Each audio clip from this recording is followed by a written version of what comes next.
des jeunes décrochent de l'école, la Maison de la jeunesse 12-17 de Salaberry de Valleyfield s'active pour les raccrocher. Suivez Geneviève Dupuis, enseignante à l'école aux adultes et à la Maison des jeunes, qui vous présente le parcours inspirant de jeunes raccrocheurs.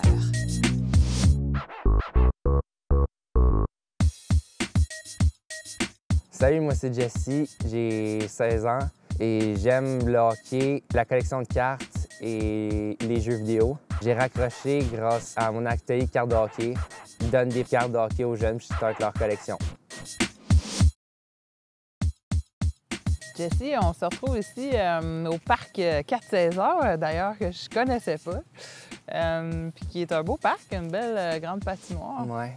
Puis on est là, dans le fond, pour parler un peu de ton parcours depuis que... Te souviens-tu comment on s'est connus? Oui, avec le Festin Livre, il y a 2 ans, si je ne me trompe pas. Ça, dans le fond, tu avais entendu parler de ça comment? Au Carrefour Jeunesse Emploi, j'ai été là pour commencer, pour me faire un CV, pour trouver un emploi. Puis on m'a parlé de Départ à neuf, qui est des ateliers qu'ils font, puis on m'a parlé du Festin Livre. Ça m'a pris un peu de temps avant de dire que je veux y aller, parce que les écoles que tu allais, c'était vraiment des écoles que j'aimais pas avec mon parcours. Oui, on va en parler un petit peu de ça, dans le fond, parce que le Festin de livres, là, il y a peut-être du monde qui ne savent pas c'est quoi. Dans le fond, c'est une bibliothèque d'à peu près 2000 livres qu'on promène dans les écoles primaires. 2500. 2500, bravo. C'est tous des livres que les jeunes peuvent prendre en échange, de livres CAPA. Puis, étant donné que toi, tu avais 15 ans, je pense, à ce temps-là. Oui. Puis, tu étais scolarisé à la maison. Oui. Puis c'est ça, quand tu dis aller dans les écoles primaires, puis tu étais scolarisé à la maison, peux-tu nous expliquer un petit peu dans quel contexte? Dans le fond, il y a les écoles de la vallée des Tisserands. J'étais à Saint-Paul, qui est à Bournois, l'école Saint-Paul. Ça a commencé là que j'ai fait ma maternelle jusqu'à ma 4e année. Puis ça allait vraiment pas bien du tout. J'avais beaucoup de crises de colère, j'étais très violent, beaucoup d'intimidation que je faisais. Puis la prof de 5e année ne voulait pas m'avoir dans sa classe. Fait qu'ils ont dit ça à ma mère, fait que j'ai été obligé de changer d'école. Ensuite, j'ai été à Notre-Dame-de-la-Paix à Melocheville. Que là, ça commençait à bien aller jusqu'à temps qu'il y ait un élève de l'école Saint-Paul qui arrive, puis là, ça a tout crashé. J'ai resté 1 mois et demi environ à l'école. Même pas, je sais même pas si j'y ai passé 1 mois. Puis je me suis fait suspendre à cause que c'était beaucoup de crises de colère, beaucoup de violence. J'ai fait une commotion à un gars. Il est arrivé plusieurs événements. Oui, exactement. Puis ça a fait en sorte que finalement, on t'a offert d'être scolarisé à la maison. Dans le fond, après ça, j'ai été à Saint-Eugène à Valleyfield. Que là, il restait 3 mois avant la fin de l'école. J'ai été suspendu pour une chose que j'avais même pas faite. Et j'ai eu une rencontre avec l'école a organisé une rencontre avec la police. Ensuite, ils ont fait les démarches pour que j'aille à une école de troubles de comportement grave à Montréal. Et j'ai été à l'école de troubles de comportement grave à Montréal l'année d'après. Et dans le fond, c'est ça. Là, j'ai vécu beaucoup d'intimidation, j'ai vécu de la violence. Et c'est là que j'ai compris que c'est quoi que ça faisait se faire intimider, vivre de la violence. Puis c'est ça. T'avais quel âge à ce moment-là? J'avais 10 ans environ, 10-11 ans. OK. Je suis parti de là, j'avais 12-13 ans. Puis à partir de ce moment-là? Quand j'ai été suspendu, c'est la veille de la fête à ma mère. J'ai été suspendu là, de cette journée-là, le 10 novembre. D'un côté, je suis pas fier de comment je l'ai fait, mais d'un côté, c'est ça qui m'a sauvé puis qui m'a fait changer.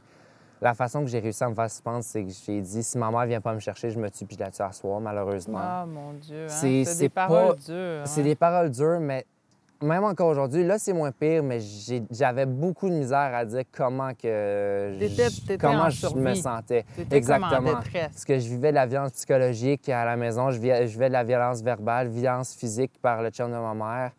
Puis j'ai l'aliénation parentale aussi du côté de ma mère. Tout ce contexte-là, si on résume un peu, ça a fait en sorte que tu es sorti des écoles conventionnelles et tu t'es retrouvé en scolarisation à la maison avec ta grand-mère. Oui. Au mois de janvier, j'ai déménagé chez mon père parce que il y a eu des affaires. La DPJ est rentrée dans le dossier vu que j'allais plus à l'école, beaucoup de violence à la maison, encore une fois, que moi je faisais.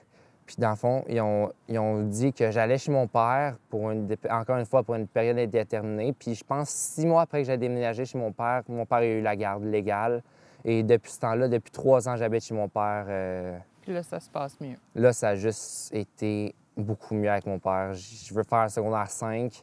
Je veux faire des conférences dans les écoles pour encourager les jeunes qui étaient comme moi, puis dire qu'à un moment donné, il va se passer quelque chose dans leur vie qui vont juste changer. Moi, ça a pris longtemps, ça a pris 13 ans de ma vie pour que ça change, puis je puisse avoir une vie normale, bien, entre parenthèses, normale. Puis j'ai dit à mon père, c'est le dernier à qui j'ai fait la lettre, j'ai dit, si tu ne m'aurais pas pris, je serais en centre de jeunesse, puis honnêtement, je ne sais même pas si je serais encore en vie aujourd'hui. Puis il y a eu les larmes aux yeux. Quand j'ai commencé à faire l'école à la maison avec ma grand-mère, je faisais de la 3e année en français puis de la 4e année en mathématiques. Puis là, bien, comme tu dis, tu es venu au CJE, tu as commencé les festins. Exactement. Puis là, on a fait quelques écoles, dont des écoles que tu avais fréquentées quand tu étais au primaire. Hein. Peux-tu m'en parler? Moi, je me souviens particulièrement de Notre-Dame-de-la-Paix. Oui. Qu'est-ce qui s'est passé? Notre-Dame-de-la-Paix, j'ai attendu un groupe en particulier qui était mon prof de 5e année. Malheureusement, il a tellement voulu m'aider, il s'est rendu malade pour m'aider. Comment il s'appelait? Daniel. Il s'appelle encore comme ça. Oui, il s'appelle encore Daniel. Il s'appelle Daniel, c'est mon prof de 5e année, puis il a tout fait pour m'aider. Bien, d'abord et avant tout, moi, au primaire, j'ai eu à changer 2 fois d'école.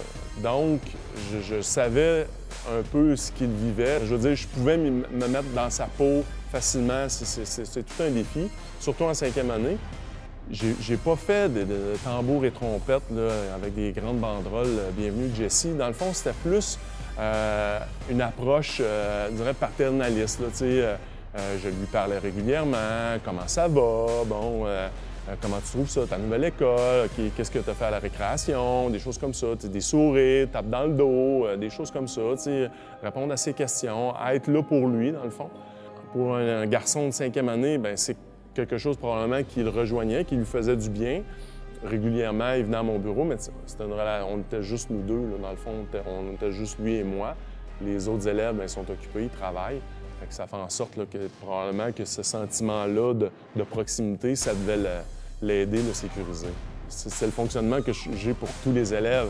Fait que, c'est pas quelque chose que j'ai fait de particulier pour Jessie, mais ça a fait probablement en sorte que lui, il s'est senti bien dans ce système-là. Fait que ça, c'est probablement un des ingrédients qui a fait en sorte que ça l'a aidé grandement là, son intégration là, dans le groupe. Quand tu l'as croisé au Festin de livres, qu'est-ce qui s'est passé? Parce que là, honnêtement, la vibe était pas mal plus positive. Oui, hein? j'ai expliqué mon contexte, que là, j'avais chez mon père, que je vais beaucoup mieux, puis je l'ai remercié plein de fois de qu'est-ce qu'il a fait pour moi pour essayer de m'aider. J'ai expliqué que malheureusement, dans cette époque-là, je voulais pas m'aider. Mais lui aussi, je pense, il était Oui, il ému, était content. Puis à la fin, il m'a dit, on peut-tu quand même se serrer dans nos bras? Je dis, Daniel, inquiète-toi pas, on peut bien faire ça. Puis il était bien content, puis moi, j'étais content de le retrouver. Veux pas, par la bande, bien, on essaie d'aider l'être humain à évoluer. Puis là, de voir, Jessie, que ça avait fonctionné, ce qu'on avait mis en place, bon, oui, il a changé d'école, il y en a d'autres qui ont pris le relais, qui ont fait eux aussi, qui ont aidé à son parcours. Je ne suis pas tout seul là-dedans. Fait que, oui, de revoir Jessie, puis de voir que ça avait fonctionné, que moi, j'avais eu une petite partie de ce qu'il est devenu, bien oui, c'est sûr que ça fait chaud au cœur, c'est sûr. Puis là, après le Festin de livres, tu as continué de t'impliquer dans les projets. Oui. Puis tu t'es inscrit à un concours. Oui, Défi tes limites. Oui. Ouais. Peux-tu résumer vite, c'est quoi ce concours-là? Dans le fond, Défi tes limites, c'est plusieurs jeunes qui font des défis ensemble. Comme le premier cette année, c'était un slam, un vidéo slam qu'on faisait. Le deuxième, on allait chez iFly, une simulation de saut en parachute. Et le troisième, on avait choisi du bungee ou la tyrolienne. Moi, j'ai fait la tyrolienne parce que j'aime pas les sensations extrêmes, mettons le bungee. Puis là, vous filmiez ça. On filmait ça, on faisait du montage. Points. Puis moi, j'ai réussi à avoir un prix de participation qui est de 150 $ pour un projet que je voulais faire. J'ai choisi de faire mon projet de carte de hockey, qu'on a été au Sport Collect avec toi, justement. On était avec toi au Sport Collect, puis on a acheté quelques petites choses pour des petites boîtes, des cartables, pour faire mon projet, pour justement donner des cartables aux jeunes, donner des cartes aux jeunes. Moi, j'ai même donné de ma collection personnelle aux jeunes.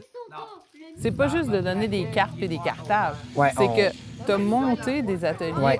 Si on résume, là, tout ça, là, c'est vraiment parce que ton but, c'est de montrer ça aux jeunes. Ouais, Puis même, tu as une belle opportunité là, à l'automne, hein, parce que... Bibliothèque. Oui, on faisait les ateliers, nous, au 180, à notre milieu adapté de scolarisation, mais là, tu vas transférer. À la bibliothèque, oui. Ça va être plus gros, on attend plus de jeunes, en espérant qu'on entende plus de jeunes. Puis j'aimerais ça. Même aussi, il y a une autre compagnie qui vend des cartes. Oui, le Roi des cartes, une autre personne proposé? que je fais affaire. Il m'a proposé, il dit, j'ai une salle de jeu en arrière, viens, je vais te montrer. Puis il est rendu dans la salle de jeu, il me dit, si tu veux, tu peux emmener des jeunes puis venir faire un atelier dans mon magasin. Wow! Fait qu'honnêtement, j'aimerais vraiment ça. Puis j'ai proposé, quand il m'a dit ça, j'ai dit, honnêtement, ce qui me tente, c'est oui, venir faire un atelier, mais vu que tu me proposes ça, venir faire une entrevue dans ton magasin pour justement faire la promotion de ton magasin, puis en même temps, pouvoir voir aux jeunes, pas juste le Sport Collecte, mais ton magasin. Je te ramène un peu sur ton parcours scolaire. OK. Parce que tu as vécu une belle réussite aussi cette année. Tu es toujours en lien. Bien, tu sais, c'est sûr, tu avances tous tes ateliers de cartes de hockey, puis en même temps, tu avances aussi ta scolarité. Oui. Fait que, qu'est-ce qui s'est passé cette année? Bien, j'ai réussi à passer mes examens de sixième année en français puis sixième année en maths. Mon inscription est confirmée. Je m'en vais aux tu as adultes. visité l'école, Exactement. ton horaire est prêt. Oui. T'as-tu hâte? Oui. Oui? Oui, j'ai hâte. Puis moi, je voulais aussi, en fin d'année, cette année, là, je te proposais peut-être d'enregistrer quelques podcasts. Hein? Oui. Ça, c'est quelque chose qui t'allume? Oui, j'aimerais vraiment ça. Je pense que tu as même un rêve. Oui. Honnêtement, mon premier rêve hein? de mon podcast, ça serait vraiment d'interviewer une personne, une femme dans le monde du hockey qui a réussi à faire sa place malgré des découragements par son père, par plusieurs personnes, qui est Chantal Maccabé. Puis honnêtement, ça serait mon rêve d'interviewer Chantal Maccabé. Ouais. Ensuite, qui veut dire que j'ai interviewé Chantal Maccabé, pourquoi pas Samuel Montembourg, Raphaël Harvey-Pinard, des joueurs du Canadien. Est-ce que tu sais qu'est-ce que tu veux faire dans la vie? As-tu déjà je veux m'en aller en mécanique projets? automobile. En mécanique automobile, c'est mon rêve. Les voitures, c'est une deuxième passion. Puis le hockey aussi, c'est ma passion, mais les voitures, c'est aussi ma passion. Je veux avoir mon garage, mon propre garage de mécanique automobile. Puis un rêve, je sais que ça ne va jamais se réaliser, mais c'est d'acheter Count Customs à Las Vegas. Est-ce que ça te tente qu'on aille marcher un petit peu dans le beau parc que tu as choisi? Oui. Allons-y. Jessie, dis-moi, pourquoi tu as choisi le parc des 4 saisons? Mais comme tu peux voir, il y a une patinoire là, puis là, il y a la cabane pour changer les patins. Comme tu le sais, j'aime le hockey. Oui. Puis en plus, à Valleyfield, c'est la plus belle patinoire d'hiver. OK. Il y a la patinoire, puis elle est très grande. La mieux entretenue, là? La mieux entretenue, OK. Puis la plus grande. Mettons qu'on termine notre reportage, là, tu dirais, de quoi, toi, tu es le plus fier dans le parcours que tu m'as raconté? D'avoir eu la chance d'avoir confiance en moi. Oui, de pouvoir développer ta confiance. Oui. Ouais. C'est quelque chose qui est important. Oui, c'est pas mal ça que je suis le plus fier. Puis je dirais que c'est quelque chose qui va t'accompagner toute ta vie. Hein? Oui. On se fait une coupe de balle? Ben oui. Hein, on a des beaux hockey ici. Oups, tu vas voir, je suis pas la meilleure. Je suis meilleure avec un crayon qu'avec un bâton. Une chance, je joue avec mes enfants un peu.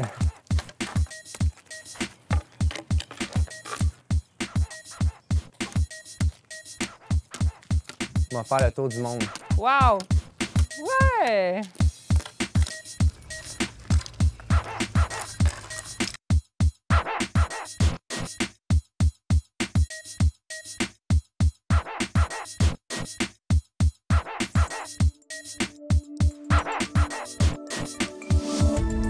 Cette émission d'Accès est appuyée par Cogeco et est rendue possible grâce à la collaboration de la communauté avec Nous TV.